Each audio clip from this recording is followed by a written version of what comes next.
Welcome to the Amitrace Podcast. I'm Tom White, and we are still live at the GACTE 2025 Summer Conference. Really excited to be here on the floor showing off the VidPOD. We'll talk more about that in a bit, but I got a very special guest with me today. Really excited to have him. We've run adjacent to each other for a very, very long time.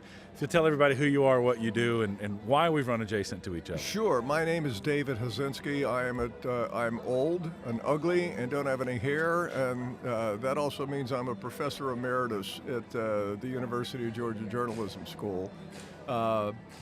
Done a lot of stuff. I had a company that's launched a dozen networks around the world. I was an NBC correspondent. I anchored an international business show, and I worked for the Bass Angler Sportsman Society doing the Bassmasters Classic, which was incredibly fun.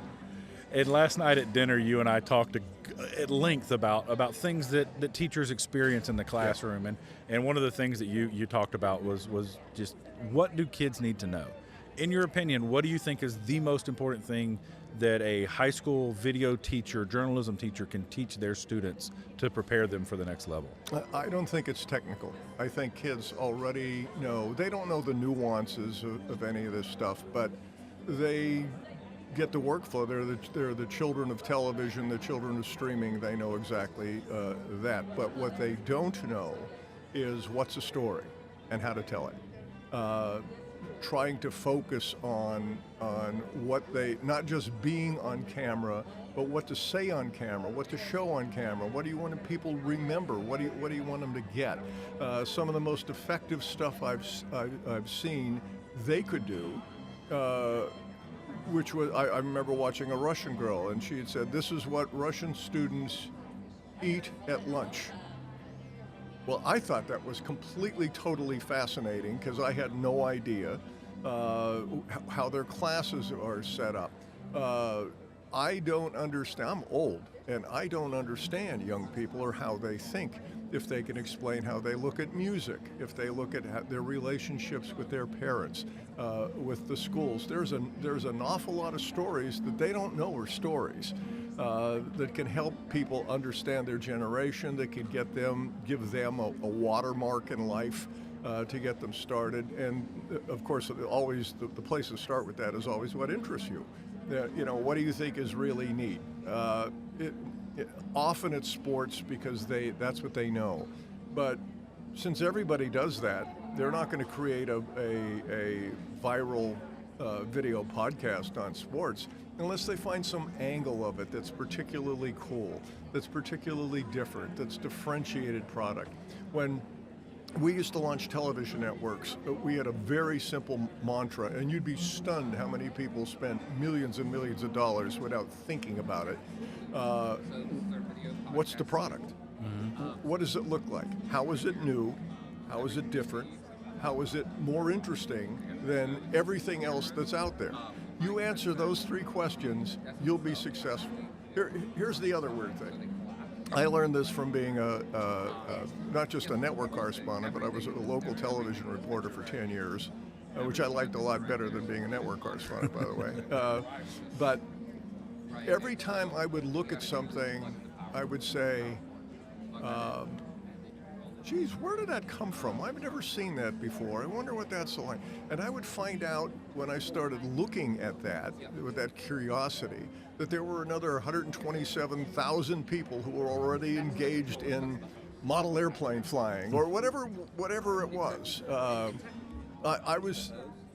I came into this conference today, and there's a brand new, very expensive tractor trailer rig out in front of this place in a premier spot, and it says GoPro on it, and it says GoPro Georgia on it, and I'm thinking that's probably $500,000 worth of crap that's sitting there. I have no idea what it's advertising. I have no idea what it's there. And I'm thinking, who came up with this advertising campaign to spend all of this money on something? I'll bet you money it's taxpayer money coming out of that somehow.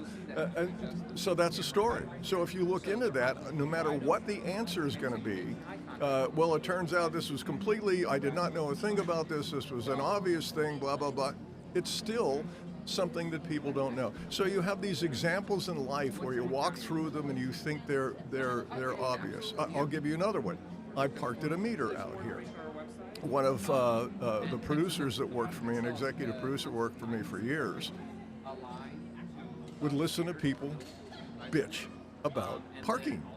You know, it costs me too much money. I always get tagged. This is what they're doing this just to make money. So she went, well, that's a story. Yeah. And she went and looked into it and found out that almost no city in America makes money off parking meters. And in fact, it costs them money. Wow. And the obvious question is, then why do they do it?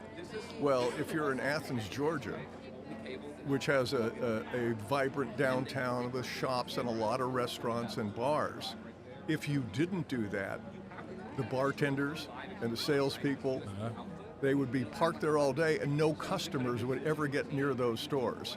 They would have to walk, right. And this, to me, this is fascinating stuff that nobody else knows about, because this really smart woman went, what about that?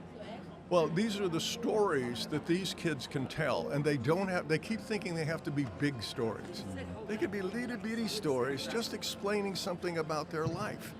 But basically it's storytelling. And of course you have to get a school district that recognizes that these kids have a voice.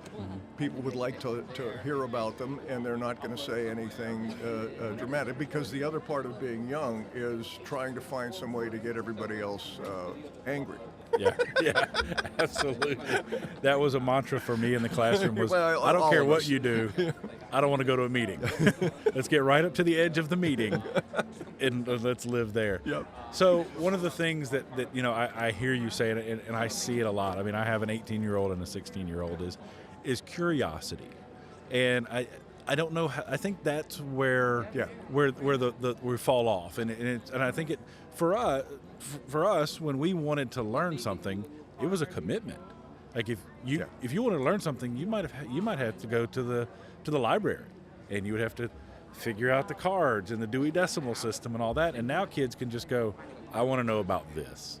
But the problem that I see is that ease of consumption makes the curiosity go away. Like they don't really dig in much, and that's frustrating for me, because for me, my favorite stories are those stories nobody knows about. Like every school's got a football team. That's 100 jerseys that for 10 weeks of the year have to be washed. Who does it?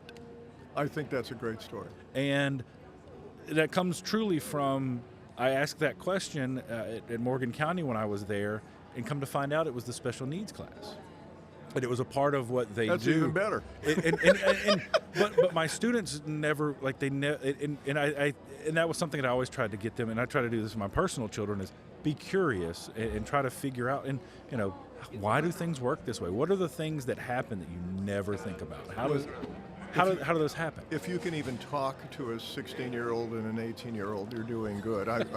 One of my favorite quotes is Sam Clemens of Mark Twain, and he said, when I was 16, I could not believe how stupid my father was. He said, when that man he said, when I became 22, I couldn't get over how much that man had learned in 6 years. Yes, very much so. And so, let's talk about this table.